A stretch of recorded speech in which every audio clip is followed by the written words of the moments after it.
بسم اللہ الرحمن الرحیم۔ عزیز طلبہ، السلام علیکم ورحمۃ اللہ وبرکاتہ۔ امید آپ خیریت سے ہوں گے۔ عزیز طلبہ، آج کا ہمارا موضوع سبق کفارہ کی مشق ہے۔ ہم سبق کی مشق کی سوالات حل کریں گے۔ سب سے پہلا سوال ہمارے پاس مختصر سوالات کا ہے۔ مختصر سوالات میں سب سے پہلا سوال، بابو مداری لال اور سبودھ چندر کے مابین کیا رشتہ ہے؟ تو اس کا جواب ہے، بابو مداری لال اور سبودھ چندر آپس میں پرانے رفیق، لنگوٹیا یار اور ہم جماعت تھے۔ دوسرا سوال بیٹا ہمارے پاس ہے، سبودھ چندر کی تعیناتی پر بابو مداری لال کیوں پریشان تھے؟ تو عزیز طلبہ، اس کا جواب، مداری لال نے اسے یعنی سبودھ چندر کو اسکول سے نکلوا دینے کے لیے کئی بار سازشیں کی، غلط اتہام لگائے یعنی الزام لگائے، بدنام کیا۔ اسے ڈر تھا کہ وہ آتے ہی انتقام لینے کی کوشش کرے گا۔ سوال کے شروع میں وہی الفاظ، جواب کے شروع میں وہی الفاظ دہرائے جا سکتے ہیں جو سوال میں دہرائے گئے ہیں۔ یعنی آپ اسٹارٹ میں یہ جملہ لکھ دیں گے، سبودھ چندر کی تعیناتی پر بابو مداری لال پریشان تھا۔ مداری لال نے اسے اسکول سے نکلوا دینے کے لیے کئی بار سازشیں کی، غلط اتہام لگائے، بدنام کیا، اور اس کے بعد یہ الفاظ لکھنے ہیں، اسے ڈر تھا کہ وہ آتے ہی انتقام لینے کی کوشش کرے گا۔ جز نمبر 3، مداری لال نے نئے صاحب کے بارے میں کس طرح غلط فہمیاں پیدا کی؟ تو اس کا جواب بیٹا، بابو مداری لال نے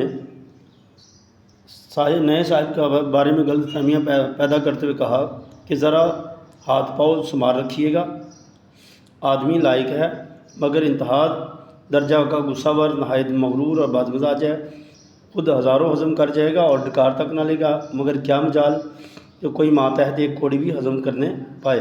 یہاں تک جو آپ کتاب کے اندر سے دیا جا سکتا ہے۔ اس سے اگلا سوال، جز نمبر 4، سبودھ چندر نے اپنے سٹاف سے کیا کہا؟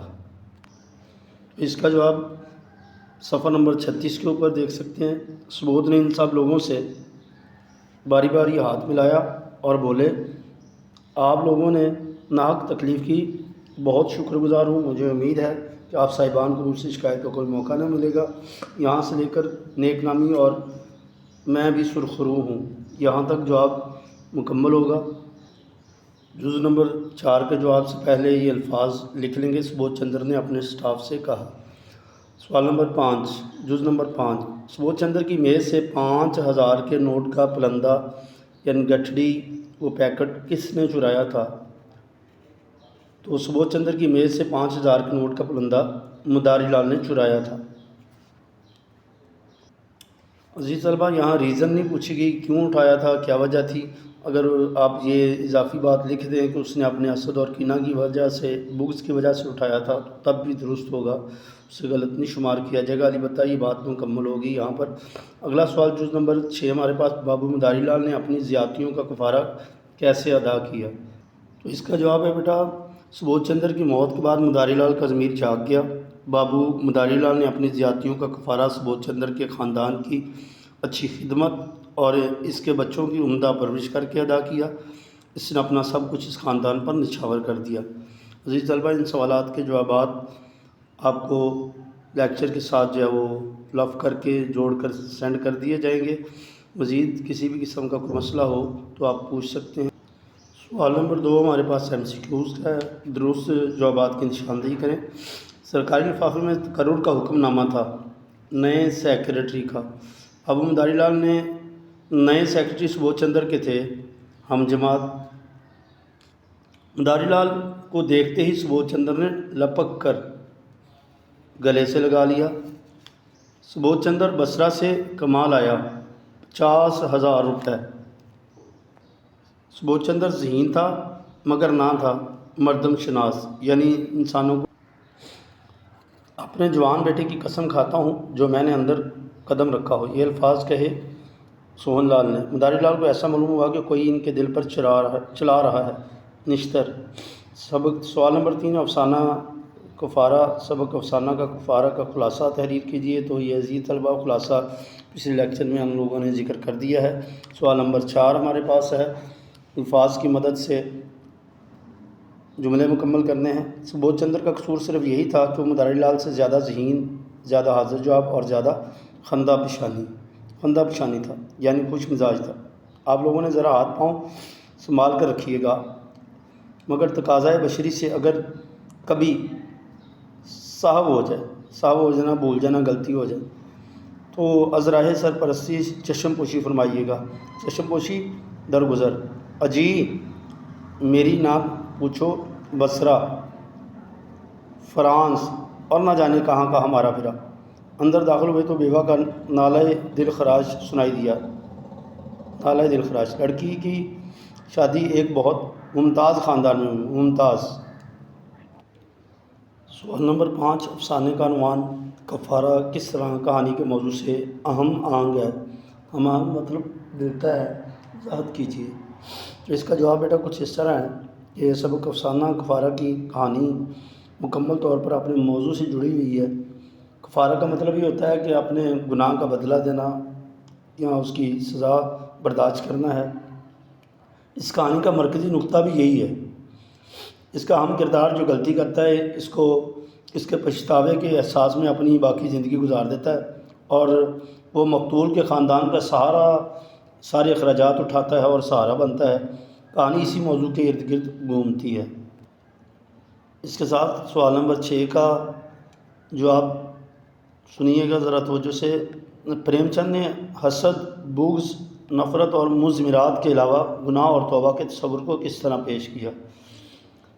حسد، بغض، نفرت کی مضمرات یعنی جو ضمیر میں چھپی ہوئی بیماریاں ہیں ان کو کس طرح ان کا تصور پیش کیا؟ تو اس کا جواب کچھ اس طرح ہے کہ پریم چند کفارہ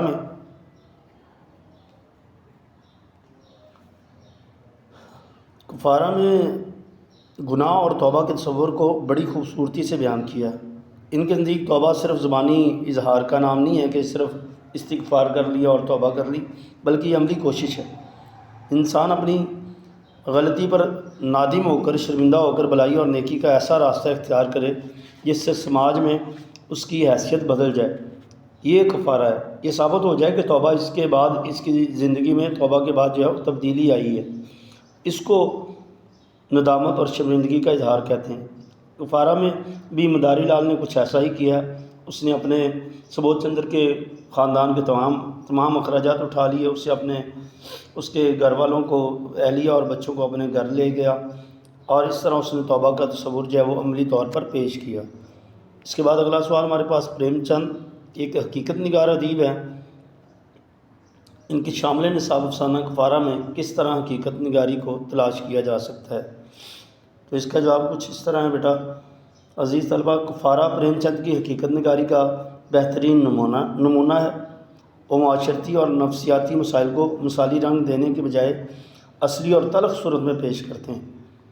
اس افسانے کے کردار کسی فرضی دنیا کے نہیں بلکہ جسمانی لحاظ سے گوشت پوشت کے یہ نمونے یعنی جیتے جاگتے انسان ہیں جو جذبات اور احساسات سے بھرے ہوئے ہیں۔ ان میں خوف، پچھتاوا اور توبہ کی تڑپ واضح دکھائی دیتی ہے۔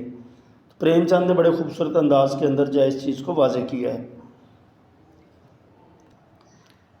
اگلے سوال میں پوچھا گیا ہے مداری لال کا کفارہ ادا کرنا یعنی جرم کی سزا برداشت کرنا اس کی اخلاقی ذمہ داری تھی یا سماجی دباؤ؟